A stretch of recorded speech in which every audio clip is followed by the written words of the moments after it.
Hi dears, welcome back to our channel. അപ്പോൾ ഇന്നൊരു travelling വ്ളോഗായിട്ടാണ് കേട്ടോ ഞാൻ വന്നിരിക്കുന്നത്. നമ്മളിപ്പോൾ ഉള്ളത് പാലക്കാടാണ്. അപ്പോൾ പാലക്കാട് കാഞ്ഞിരമ്പുഴ ഡാമിലേക്ക് പോകുന്നൊരു വീഡിയോ ആണ്. ഇതേട്ടൻ്റെ ഫ്രണ്ടിൻ്റെ വൈഫിൻ്റെ വീടാണ്. അപ്പോൾ ഇവിടുത്തെ ആ ഒരു പ്രകൃതി രമണീയമായിട്ടുള്ള കാഴ്ചയാണിത്. നിറയെ മലകളും മരങ്ങളും ഒക്കെ ഉള്ള നല്ലൊരു കാലാവസ്ഥയായിരുന്നു അവിടുത്തത്. അപ്പോൾ ഈ ചേച്ചിയുടെ വീട്ടിൻ്റെ അടുത്ത് നിന്ന് ഏകദേശം ഒരു 10-20 മിനിറ്റ് ദൂരമുണ്ട് ഡാമിലേക്ക്. അപ്പോൾ നമ്മൾ നടന്ന് പോവുകയാണ്. അപ്പോൾ നല്ല വെയിലൊക്കെ ഉണ്ടായിരുന്നു കേട്ടോ. ഏകദേശം നമ്മൾ ഒരു 12:30 ആയപ്പോഴാണ് നമ്മൾ പോയത്. കാരണം ആ സമയത്ത് നല്ല വെയിലുണ്ടായിരുന്നു. നട്ടുച്ച സമയമായിരുന്നു.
അങ്ങനെ നമ്മളെല്ലാവരും ഡാമിൻ്റെ അടുത്തെത്തി. അപ്പോൾ അപ്പുറത്തേക്ക് കടക്കാൻ വേണ്ടിയിട്ട് വെള്ളത്തിൽ കൂടെ വേണം പോകാൻ വേണ്ടിയിട്ട്.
കുറച്ച് നേരം നമ്മളവിടെ സ്പെൻഡ് ചെയ്തിട്ട് തിരിച്ച് വീട്ടിലേക്ക് തന്നെ പോന്നു. ചുറ്റിലും മരങ്ങളുള്ളത് കാരണം നമുക്ക് ഒരുപാട് വെയിലുള്ളതായിട്ട് തോന്നിയില്ല.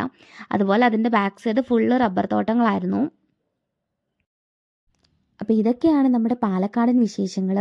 പുതിയതായിട്ട് ഈ വീഡിയോസ് ആരെങ്കിലും കാണുന്നവരുണ്ടെങ്കിൽ സബ്സ്ക്രൈബ് ചെയ്യുക, സപ്പോർട്ട് ചെയ്യുക. അതുപോലെ നമ്മുടെ ചാനൽ ഇഷ്ടപ്പെട്ടാൽ ലൈക്ക് ചെയ്യുക, കമൻറ്റ് ചെയ്യുക ആൻഡ് ഷെയർ ചെയ്യുക. അപ്പോൾ thank you for watching. Next video ആയിട്ട് ഞാൻ വരുന്നതായിരിക്കും. Bye bye. Take care.